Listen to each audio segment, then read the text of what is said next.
ছবিটা দেখলেন একটা পুরনো বাড়ি। হ্যাঁ, এটা সেই বিখ্যাত ঢাকার ফরাশগঞ্জের রূপলাল হাউস, বাকলেন বাঁধের উপর নির্মিত। 1825 সালে নির্মিত এই বাড়িটি। না, রূপলাল উনি এই বাড়িটি বানায়নি, বানিয়েছিলেন আমেরিকান এক ব্যবসায়ী যার নাম স্টিফেন আর্টুল। উনি 1825 সালে বাড়িটি বানায়। 1840 সালে উনি বাড়িটি বিক্রি করে দেন এই যে ভদ্রলোক রূপলাল এবং তার ভাই রঘুনাথ, এই দুজন মিলে এই বাড়িটি কিনে। আসল কথায় আসতে চাচ্ছি, এই যে বাড়ি বা সম্পদ, আপনি যদি গভীরভাবে চিন্তা করে দেখুন, মালিক কিন্তু বাড়ি বদলায় না, বাড়ি এক সময় মালিক বদলায়।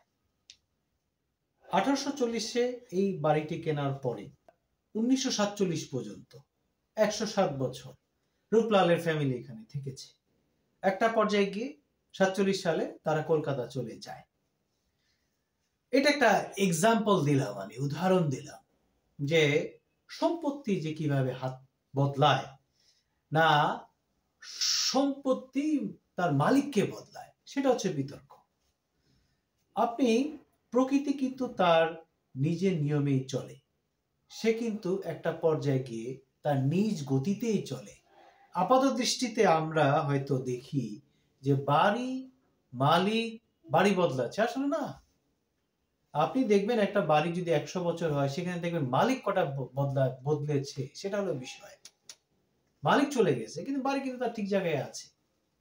আরেকটা বিষয় হচ্ছে গিয়ে সম্পত্তি নিয়ে, যে বাড়ি নিয়ে আমরা যে গভীরভাবে চিন্তা করি না আসলে, সেটা হচ্ছে যে 100 বছর, 200 বছর, 300 বছর অসীমভাবে চিন্তা করি যে সম্পত্তিটা আমার থাকবে। না, থাকছে কিন্তু না। আমরা কিন্তু প্রতিনিয়ত উদাহরণ দেখছি, পুরানো বাড়িগুলো, পুরনো সম্পত্তিগুলো হাত বদলাচ্ছে। এবং আরো যদি গভীরভাবে চিন্তা করি, এই যে সম্পত্তিগুলো এক সময় কিন্তু পৃথিবীতে পড়ে থাকবে, আমরা কিন্তু এই পৃথিবীতে থাকবো না।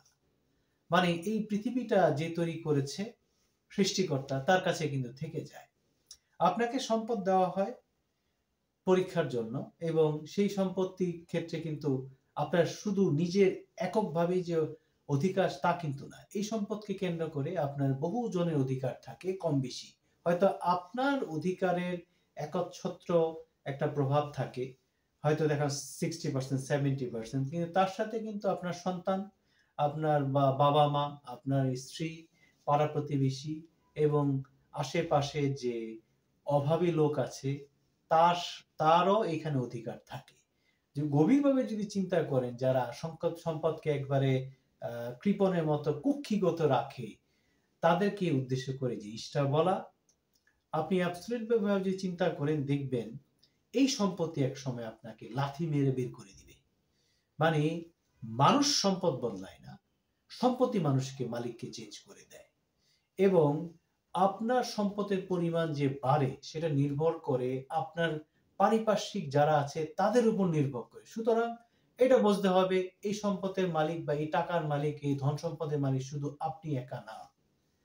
এবং আপনি যদি সম্পদ বেড়ে থাকে, আপনি মনে করবেন অবশ্যই সৃষ্টিকর্তা আপনাকে এই সম্পদ বা টাকা পয়সা দিয়ে একটা দায়িত্ব দিচ্ছে, শুধু আপনার এককভাবে ভোগের জন্য নয়। তেমনি আপনি দেখা যাচ্ছে রূপলাল হাউসের ক্ষেত্রে একই অবস্থা। এই 107 বছরে কতগুলো মালিক বদলিয়েছে। বর্তমানে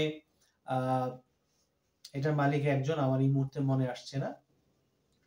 তো ওইটাই উপসংহারে আসছি যে সম্পত্তি বা সম্পদ মালিক বদলায়, মালিক সম্পদ বদলায়।